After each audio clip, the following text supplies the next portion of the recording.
자, 오늘은 잠언 24장 21절 말씀부터 보겠습니다. 21절 보면 내 아들아 여호와와 왕을 경외하고 반역자와 더불어 사귀지 말라. 자, 원문을 보면 이렇습니다. 여호와를 두려워하거라 내 아들아, 그리고 왕도 바뀌는 자들과는 맹약을 맺지 말거라.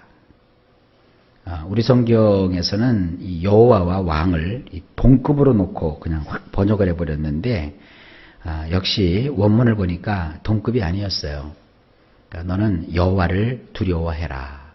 아버지가 그 아들에게 지금 하는 얘기죠. 그리고 왕도 그냥 이렇게 왕을 거기다 이렇게 꼽사리를 끼워 넣었어요. 성경에 보면 왕은 하나님이 하시는 특별히 그 통치를 대신하는 자예요. 그 백성은 왕을 대할 때 하나님이 왕을 통해서 우리를 다스린다 이렇게 생각을 해야 되고요. 왕은 자기 마음대로 하면 안 돼요. 하나님의 뜻을 따라 나에게 맡겨진 백성을 내가 다스려야 된다 이 생각을 해야 돼요. 이건 지도자들이 꼭 가져야 될 마음이고, 또 그 지도자의 지도를 받고 있는 백성들, 또 국민들, 그 밑에 수하들이 꼭 가져야 될 마음입니다. 모든 권력은 하나님께로부터 나는 것이고 모든 통치는 하나님의 뜻대로 이루어져야 된다. 이걸 여러분들이 아시길 바랍니다. 그런데 이 아버지가 그 왕이 될 자식에게 이렇게 얘기를 계속하고 있어요. 자, 다시 한번 그 상황을 생각해 봅시다. 자, 이제 내가 선왕이에요. 그 왕이 될 자식에게 말하는 겁니다. 얘야, 너는 왕이지. 사람들이 너를 두려워하고 너를 존중해주면 네가 좋지. 그렇듯이 너는 무엇보다도 여호와를 두려워할 줄 알아야 된다. 그리고 이제 눈을 돌려서 내 주변 사람들을 봐라. 내 주변에 사람들이 있는데 이렇게 바뀌는 자들이 있지 않느냐. 요랬다 저랬다 하는 사람, 우리식으로 얘기하면 요랬다 저랬다 하는 사람, 또 주변 나라들이 있는데 그냥 막 어떤 때는 이렇게 했다가 어떤 때는 저렇게 했다가 막 조변석계 하듯이 엎어치고 뒤치고 막 이런 그 기회주의자적인 마음을 가진 그런 나라들이 있지 않느냐. 그런 나라들과는 맹약을 맺지 말아라. 조약을 체결하지 말아라. 그리고 네가 다스리는 신하들과 내 주변에 있는 사람들 가운데서도 마음이 막 요랬다 저랬다는 사람들과는 어떤 특별한 관계를 맺지 말아라. 그들을 조심시키는 겁니다.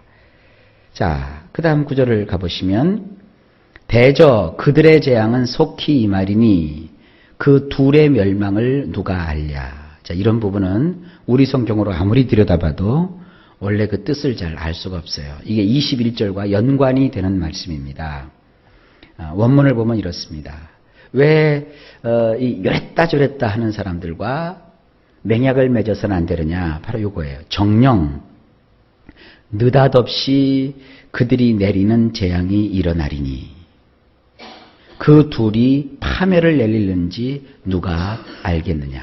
자, 앞부분부터 계속 연결이 돼요. 하나님을 두려워하고 또 왕도 그렇게 두려워해야 되고, 그리고 이렇게 저렇게 조변석계 하는 사람과 맹약을 맺어서는 안 된다. 자, 가만히 이 두 개를 놓고 생각해 보세요. 이 말씀을 거꾸로 해갖고 내가 하나님도 두려워하지 않고 또 왕도 두려워하지 않고 뭐 이렇게 내가 살았다고 칩시다. 그리고 그 아버지가 말했던 것처럼 요랬다 저랬다 하는 사람들과 내가 약속을 하고 어떤 조약을 체결했다고 합시다. 그랬는데 세상 일은 모르는 거잖아요. 느닷없이 그들이 내리는 재앙이 일어난다 그랬어요. 그러니까 여기서 그들이라고 하는 것이 그 앞부분에 복수형으로 되어 있기 때문에 하나님과 왕일 수도 있고요. 또 요랬다 저랬다 막 마음을 변질시키는 사람일 수도 있어요. 근데 그들로부터 재앙이 닥칠 수가 있다는 거예요. 그러니까 잘못된 약속을 해가지고 재앙을 만나면 이거 꼼짝달싹 할 수 없는 거고요. 또 큰 권세를 가진 하나님과 또 자기보다 더 막강한 힘을 가진 어떤 나라의 왕이 나를 밉보아서 나에게 재앙을 가져다 줄 수도 있는 거예요. 그러면서 그 뒷부분의 성경은 이렇게 얘기합니다. 그 둘이 파멸을 내리는지 누가 알겠느냐. 그러니까 이것이 하나님 그리고 왕일 수도 있고요. 그리고 하나님과 왕이라는 한 이런 뭐라고 할까요? 하나로 된 그들과 그리고 요랬다 저랬다 하는 사람들, 이 둘을 다 얘기하는 것일 수도 있어요. 이 둘이 나의 삶 속에 파멸을 내리는지 누가 알겠느냐. 그러니까 하나님은 여러분들이 두려워할 줄 알고, 또 나보다 더 강력한 힘을 가진 자를 두려워할 줄 알고, 그리고 내 수하에 요랬다 저랬다 하는 사람들을 내가 이렇게 콱 믿으면 안 되는 거예요. 그들과 이렇게 일정한 간격과 거리를 두면서 완급을 조절할 줄 알아야죠. 나보다 힘센 사람이나 하나님의 마음을 상하게 해서 내가 재앙을 맞을 수도 있는 거고, 그러므로 말미암아 나에게 파멸이 찾아올 수도 있는 거고, 또 요랬다 저랬다 하는 사람들의 배신과 배반으로 인하여 나의 인생이 송두리째 무너질 수도 있고 빼앗길 수도 있는 거예요. 그러니까 뭐예요? 조심하며 살아라는 거예요. 여러분, 그러니까 내가 누군지를 잘 파악하고 있어야 돼요. 교인은 하나님과 자기를 다스리는 주의 종과의 관계를 잘 맺을 줄 알아야 되고요. 또 성도들과의 관계에 있어서도 신앙 빼앗기지 않도록 조심하는 그런 게 필요하고요. 사업하는 사람도 역시 마찬가지고, 장사하는 사람도 역시 마찬가지고, 직장생활하는 사람도 역시 마찬가지고, 하여간 이 세상 살아가면서 이 말씀의 교훈을 잘 여러분들이 담고 사실 수 있길 바랍니다. 이게 지혜입니다. 23절, 이것도 지혜로운 자들의 말씀이라 재판할 때 낯을 보아주는 것이 옳지 못하니라. 자, 이제 장면이 바뀌어요. 원문을 보면 이렇습니다. 이것들 또한 지혜로운 행동이니 샤파트에서 얼굴들을 구별하는 것은 좋지 아니하느니라. 자, 우리 성경은 이 샤파트라는 말을 그냥 계속 재판이라고만 일괄적으로 번역을 하고 있는데, 저는 원문에 있는 뜻 그대로 좀 폭넓게 번역을 해요. 그래서 샤파트라는 말을 계속 쓰고 있는 거예요. 샤파트가 뭐라고 그랬죠? 통치 행위라고 그랬죠. 법을 세우는 사람은 그 입법부의 그 역할을, 또 법을 집행하는 사람들은 사법부의 역할을, 또 나라를 이렇게 행정적으로 다스리는 자는 행정부의 역할을 각자 잘하는 것을 샤파트라고 한다고 그랬어요. 이런 그 샤파트를 하는 데 있어서 얼굴을 구별하는 것은 좋지 않다. 이건 차별을 두는 거예요. 여러분 기억하십시오. 사람 위에 사람 없고 사람 밑에 사람 없어요. 사람은요 다 동등한 겁니다. 얼굴이 뭐 영화배우 뺨치게 잘생기고 아주 이 왕족처럼 좋은 명품 옷을 입고 다닌다고 해서 그를 굉장히 선대해주고, 호들호들한 거지의 복장이나 또 노동자의 옷을 입었다고 해서 그를 멸시하고 무시하는 거, 이런 거 안 되는 거예요. 항상 남을 다스리고 누군가에게 판결하고 심판하고 명령을 내릴 수 있는 위치에 있는 사람은 절대 사람의 얼굴을 보고 서로를 차별하거나 구별해서는 안 되는 겁니다. 일정한 마음을 가지고 공정하게 삶을 살아가야 돼요. 이게 뭐냐? 지혜로운 행동입니다. 오늘도 여러분 하루 살면서 차별 두지 말고 사시기 바랍니다. 사람 다 똑같아요. 24절, 악인에게 내가 옳다 하는 자는 백성에게 저주를 받을 것이요 국민에게 믿음을 받으려니와. 자, 원문은 이렇습니다. 악하게 행동하는 자에게 말하기를 너는 옳다 한다면 사람들이 그를 저주할 것이요 백성들이 그에 대하여 분개할 것이니라.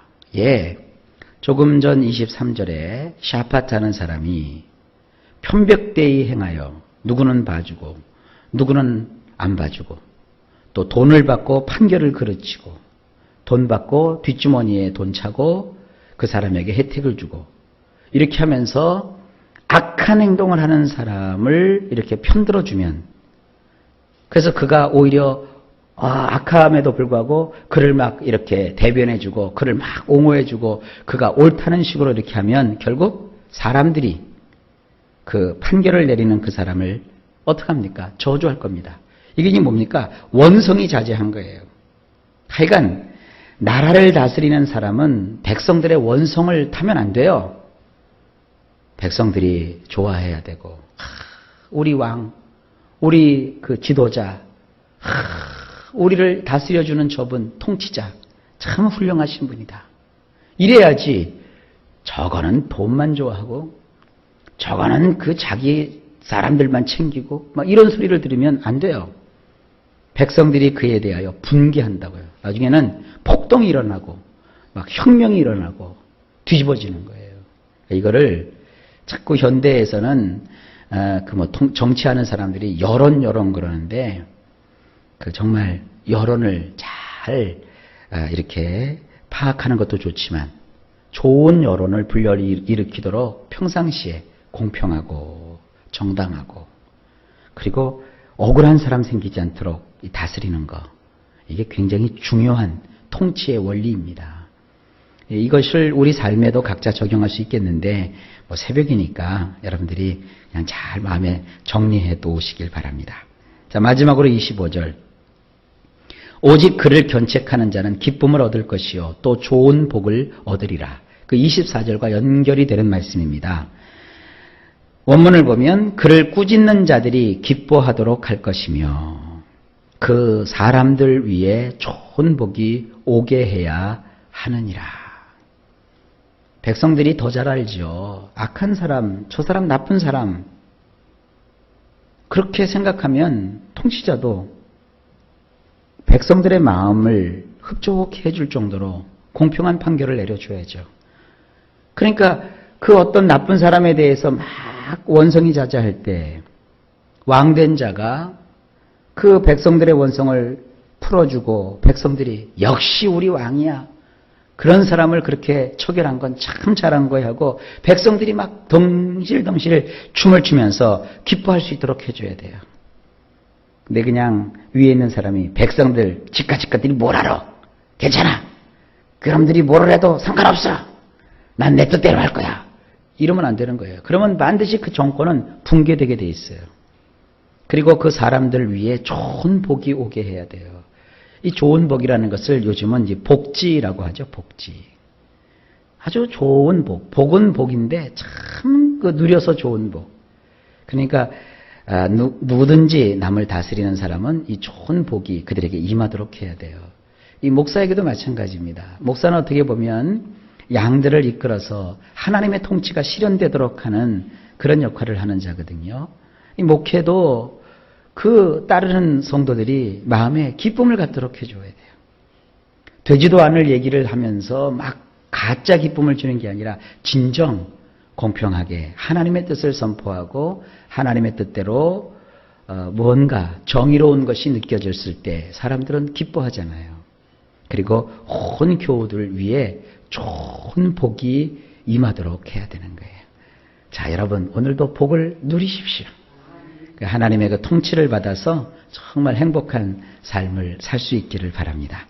자, 오늘도 하루가 시작되었습니다. 일마다 때마다 주께서 여러분들을 형통하게 하시고 여러분에게 복 주시기를 간절히 예수님의 이름으로 축복합니다.